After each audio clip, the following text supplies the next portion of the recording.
I'll be reacting to Beach Boy Riverside episode 7. I'll be watching from Crunchyroll's website, and I'll be starting my reaction in 1, 0, go. Okay, this definitely looks up there the events when the city was blown up right after Mikoto and her girl have had their fights. I'm assuming that man's going to get his ass whooped by Mikoto, considering the context of a few episodes ago. At least if my memory serves me well. Or who knows, maybe her girl's going to pull it off.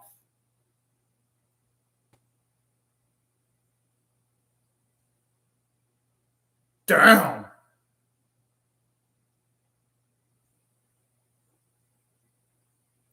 Normally I'd be like, oh man, it seems like this is so tense, but we know what's going to happen to this man because we don't see him defeated. We do see his head portion a few episodes beforehand.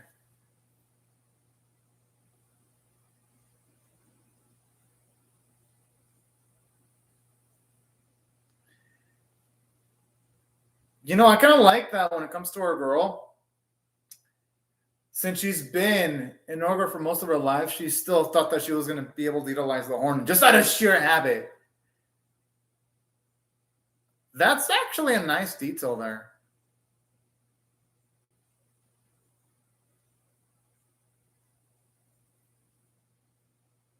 There's no way girl's going to accept that.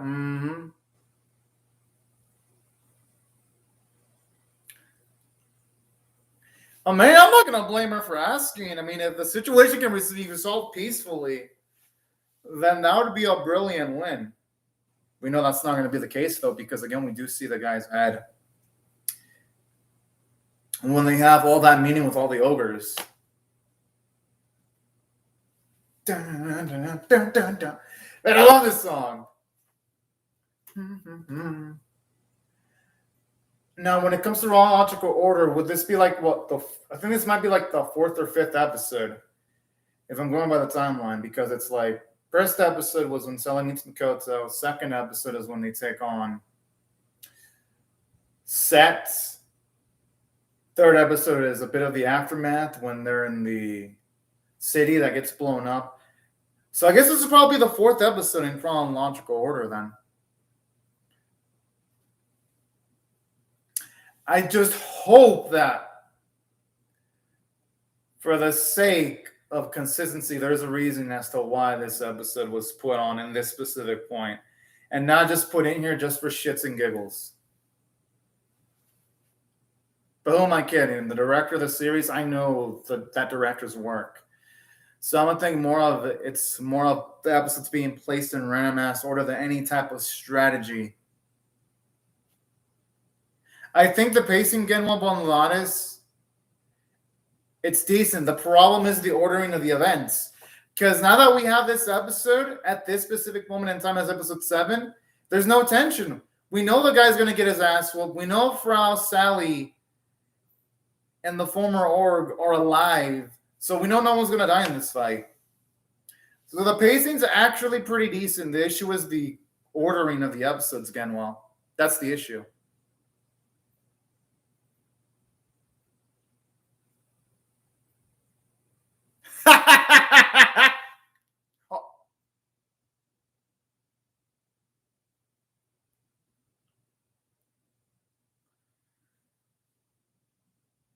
I do hope they justify leaving Sally alive, though.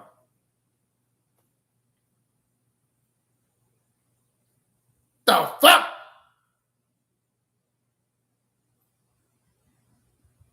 Like what, Mikoto go on a rampage or something of that nature? They better have a damn good reason as to why they're going to get Sally alive.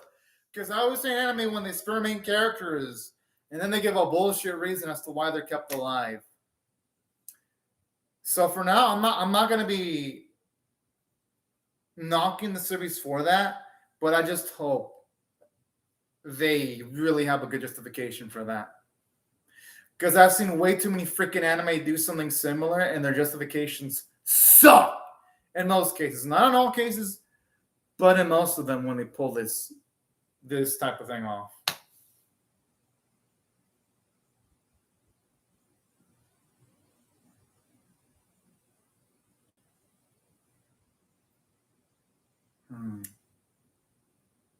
You know, I actually like scenes like this. We can see when it comes to Frau that the death of other people really weighs on her mind, even though she doesn't seem like a person that thinks about complicated things.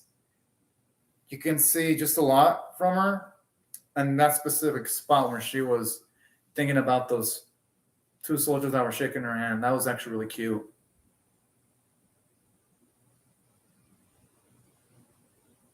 Sure, the first thing I gotta do is just find a water source and some food. Because if not, they are fucked. I like this. Actually seeing Sully put it together. Even in like the most diverse situation. And now that's the type of thing I love to see.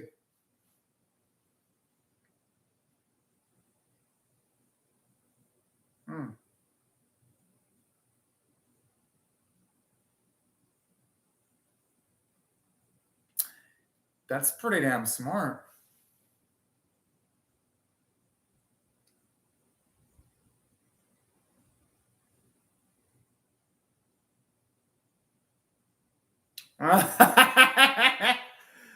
Oh, that's cute. So that's when she starts making that warm bomb with Ral. Oh, that's fucking adorable.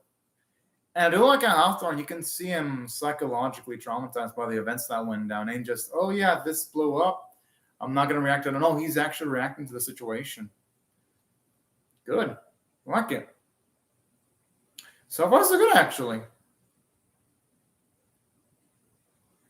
They could always ask, but yeah, they'll probably reject it, but no harm in asking, though. They tried.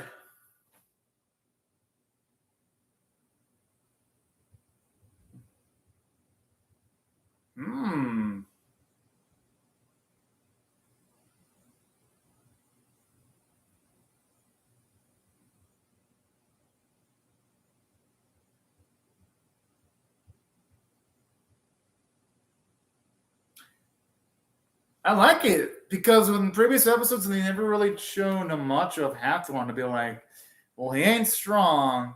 We never really see him finesse himself in conversations in his allies towards something favorable. I like how finally they give him something after 7 episodes. And again, this is an issue with the series not going in chronological order. If they didn't have this by the actual chronological order, then by the time we got to the 4th episode, we would have seen Hathorn do something useful. With the way they did it made it look like he was completely worthless for 7 episodes, almost more than half of the core. But at least now with that scene, it's much more easier to take it more seriously now. But again, I don't know how in the fuck the director thought it was a good idea to make it look like Hathorn wasn't really majorly competent for the first 7 episodes. I gotta say, I don't think it's pathetic one bit, though.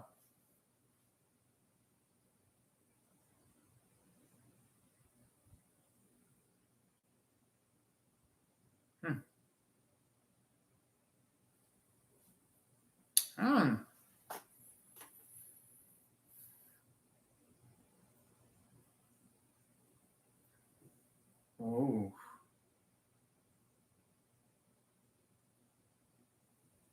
Let's see, out of all of them, he suffered the most loss. Aww. And plus, he'll have new people to protect. Although, in saying that, Frau and Sally are way stronger than him, but hey, he could try to do something. Look at adorable. I love that. Aww.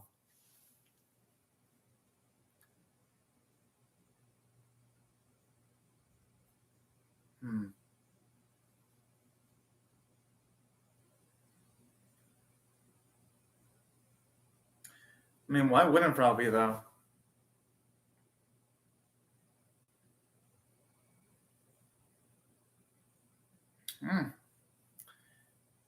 Whoa! Okay, I could imagine her carrying stones, but I didn't think. Oh, I guess it makes sense that people threw stones in it. But who would be able to throw stones at something so adorable? No. Whoever would be able to do that is a sack of shit. I'm just saying.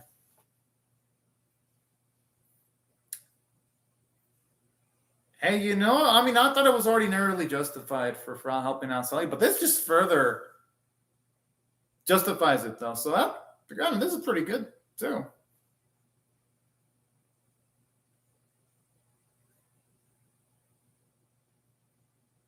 She does look like a child.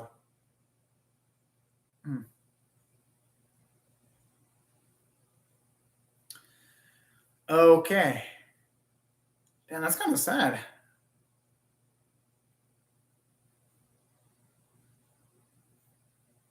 Oh, so that's how she gets the name Carrie. So that's how she gets the name Carrie.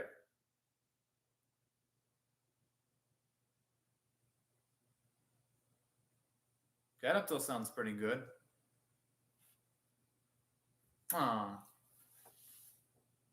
No wonder why she's so close to Frau. I mean, getting your name from her, and who wouldn't get attached to her? And plus, she suffered, so Frau is also a kindred spirit towards Garrett, too. I mean, they've both gone through similar fits of suffering.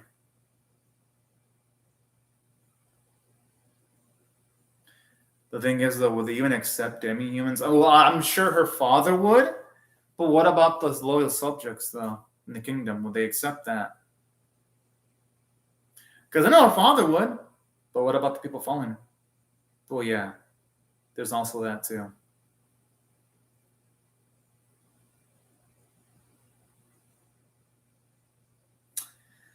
Oh, our boy!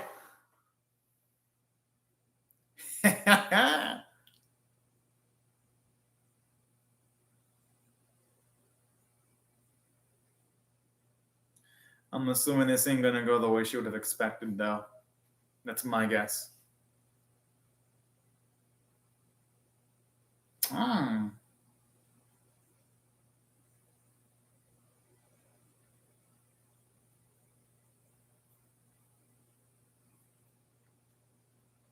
But thankfully, Sally's persevered towards the obstacles put in front of her for now.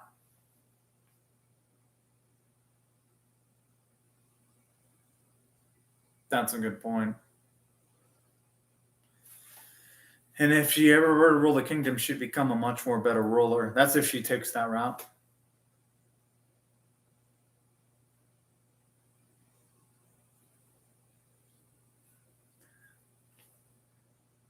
Kind of makes you wonder who struck first, the ogres or the humans? At least when it comes to the Peach Boy Riverside world.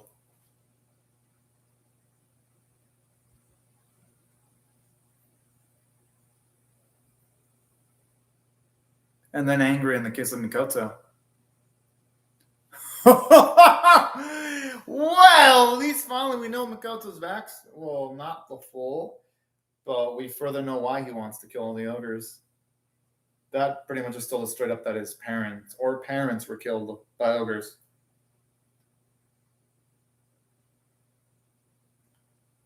Damn! He wouldn't even make. Well, we know he made one exception. Hypothetical? Sure. Oh, man.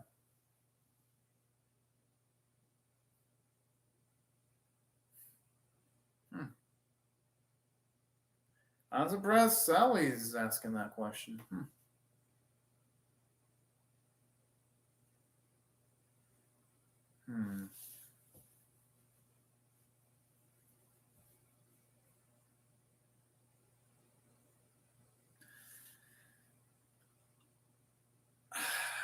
I hope nothing bad happens to Kenneth. She seems like a sweet girl, but you never know in the series because she's interacting with the ogre right now. Maybe Kenneth is an ogre. Fuck!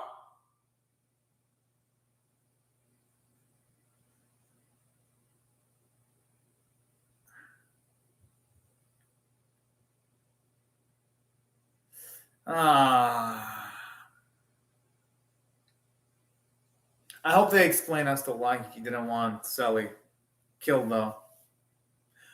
Oh, okay. You know what? Okay, that's kind of justified there. Never mind. I guess the episode did explain that.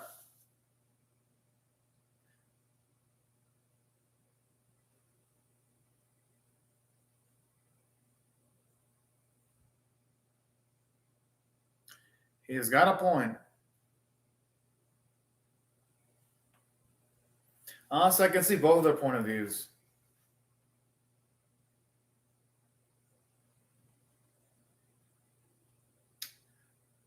Now, don't get me wrong. I know there's good demi-humans in the series, but what Sally has to consider is that she might be seeing strange-ass exceptions. Demi-humans that just happen to be good. Don't get me wrong. I still Sally's perception more of trying to understand demi-humans versus Mikoto's. I must kill them all without exception. I definitely share more of Sally's perspective here.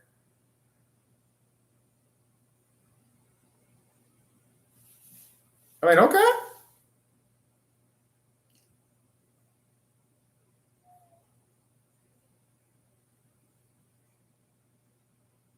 Well, yeah, wouldn't. Because people aren't going to be inclined to changing.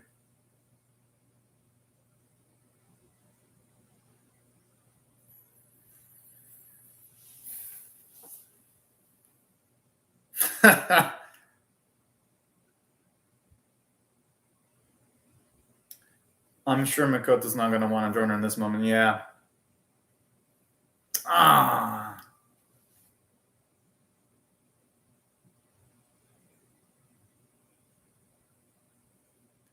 Is this a shame that the next time they meet, it's of a negative context? Hello, Prack Jr., but we all know it's in a negative context when they do meet again. And honestly, Sally has changed for the better. Because honestly, Sally's become much more intelligent.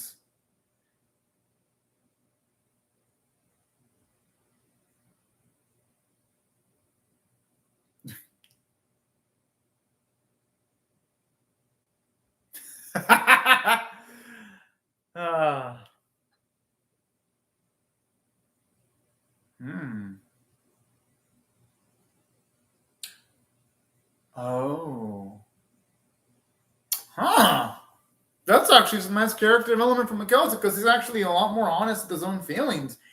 And in addition to that, it shows that at that point in time, if he would have stayed with Sally longer, he actually would have been inclined on joining her party.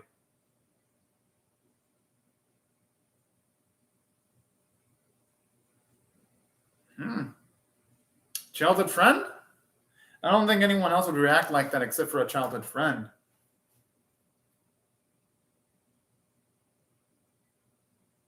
Who doesn't like Frau best, though? Frau's freaking adorable.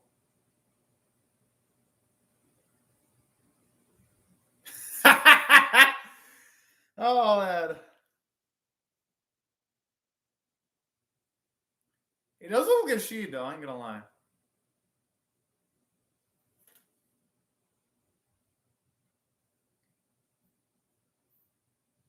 At all.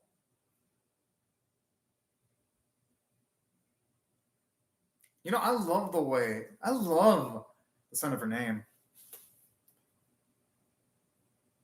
And of course, she didn't use the word carrot. It is Frau we're talking about.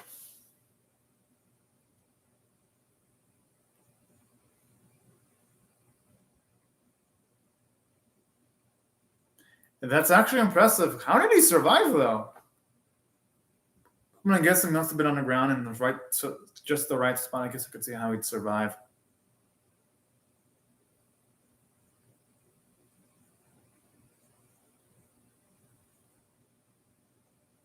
Oh yeah, the chick with the glasses that's in the opening.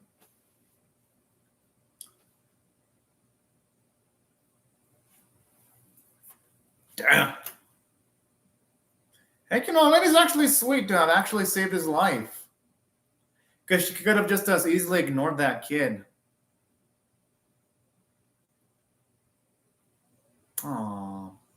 But thankfully, though, Barrett, at least he's strong enough, so he should be able to do jobs too. So hey, it could be worse.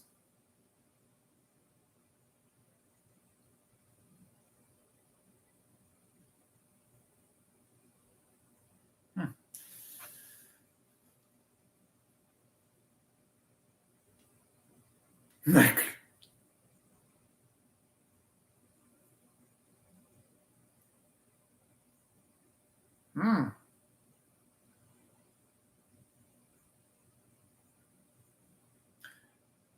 Oh, there's a blonde yarn today? I mean, practitioner, that'd be pretty cool. I mean, interesting if there was a blonde yarn today. I'd actually be excited if that happened. Depend on what they do.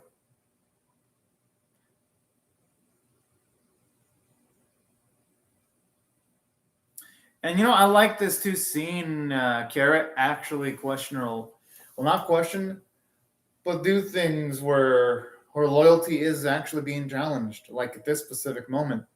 That's actually a bit of nice writing there.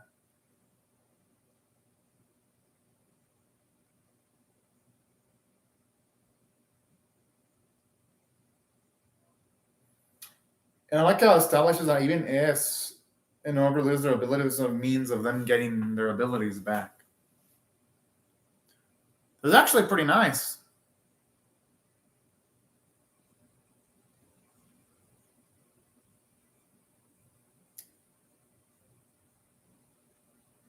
Not that one, but we know that Kara does eventually develop feelings for all the others in due time. Well, at least when it comes to Sally, and especially Frau. Well, pretty much it's mostly especially Frau, and mostly Frau.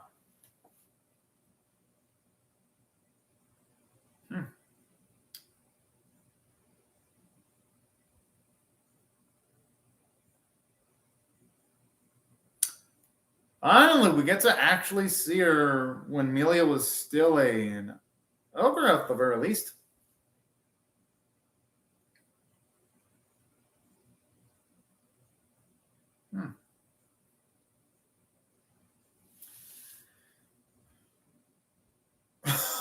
Whoa! I don't think most of the stuff Sally's done in the series has been from self-defense. So going by this, episode number 8's going to be before the events of episode number... Okay, so you can track. It's getting a bit tough to keep track of it. So episode 8 should be before the events of episode number 6, when you had Amelia... Because now I'm assuming episode's going to show Amelia tears off her horn, unless the series does something wild and shows us Sally making her decision when she's prompted by Mikoto. If it does that, then I'm just going to be like, what the fuck? Oh, yeah, Practitioner, that's a good point. We do see her absolutely wild, and we do see her wild in episode number 6 when we see the flashbacks when it's showing Amelia. So yeah, you know what? I can't wait. It's just a shame we gotta wait an extra week though to see her epic yandere moment though. But I guess we do say good things come to those who wait though, Brack Jr.